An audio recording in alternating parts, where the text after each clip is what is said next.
Welcome back to the studio, everyone. This is episode 73 of our series, and today we are peeling back the layers on a topic that hits close to home for every family, every teacher, and every citizen: the politics of education reform.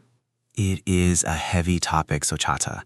It is a pleasure to be here, though I must admit, talking about the intersection of politics and the classroom always feels a bit like walking through a minefield. You are not wrong, Mr. Saroon. It feels like every time we talk about reform, we are not just talking about textbooks and desks. We are talking about power, money, and the very future of our society. Exactly. You see, the tragedy of education reform is that children do not vote, but their parents and their teachers do. That creates a tension where the long-term needs of a student often get sacrificed for the short-term wins of a political cycle. That is a sobering thought. I remember being in school when a major policy shift happened, and it felt like the teachers were more stressed about the paperwork and the new standards than they were about actually teaching us. Have you seen that happen often? Oh, far too often. I've spent 30 years in this system, and I have seen the flavor of the month come and go.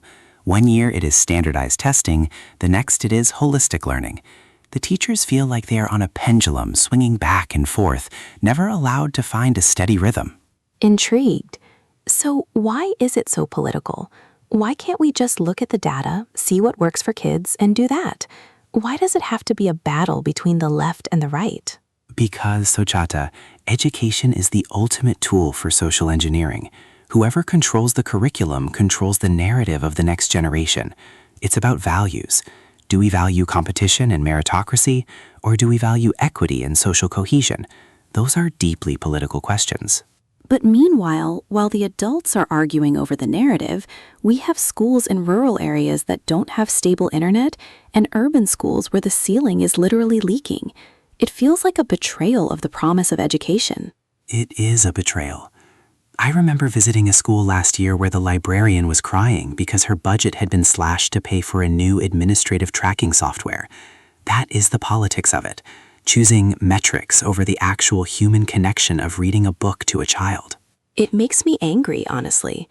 We hear these politicians on the news talking about putting children first, but then the funding formulas they pass seem designed to keep the status quo exactly where it is.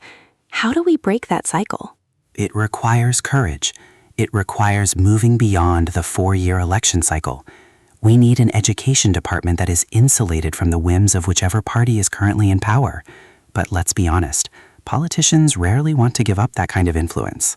It's also about the unions, right? That's a huge political piece of this puzzle. Sometimes they are seen as the protectors of teachers, and other times they are framed as the obstacle to change. How do you view them? Carefully. It is a complex relationship.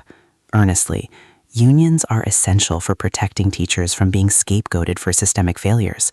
But like any large institution, they can become defensive. The friction happens when a reform that might help students is seen as a threat to the job security of the adults. It is a very delicate balance. With a hopeful glint in her voice, do you see any light at the end of the tunnel? Are there places where they are getting it right, where the politics have stepped aside for the sake of the kids? Smiling warmly. Actually, yes. I look at some of the community-led models where parents, teachers, and local businesses have bypassed the big state-level bickering. They focus on whole child education. When the community takes ownership, the politicians find it much harder to use the school as a pawn. Brightly. That's beautiful. It's about localizing the power again. But even then, don't those small pockets of success struggle because they lack the massive state funding that usually comes with a lot of political strings attached? You hit the nail on the head. That is the catch-22. You want the freedom to innovate, but you need the resources that only the government can provide. And the government rarely gives money without demanding a seat at the table to tell you how to spend it.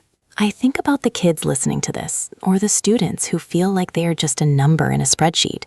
What would you say to a student who feels like the system is rigged against them because of the zip code they were born in? With great emotion, I would tell them that their potential is not defined by a politician's budget. I would tell them to find the teachers who still have that spark, because those teachers are the real rebels. They are the ones fighting the political war every day in the classroom just by believing in a child. Moved. That is so powerful. It really does come down to that one-on-one connection, doesn't it? No matter what the law says or what the reform is called, it's that teacher who sees a student struggle and says, "I've got you." Nodding. Exactly. At the end of the day, the politics of education is a macro problem, but the purpose of education is a micro miracle. We cannot let the noise of the former drown out the importance of the latter. With a final, thoughtful breath. Well said, Mr. Saroon. As we wrap up this episode, I'm left thinking about how we as voters and citizens need to demand more than just slogans. We need to demand a system that respects both the teacher's craft and the student's humanity. Warmly, thank you for having me, Sochata.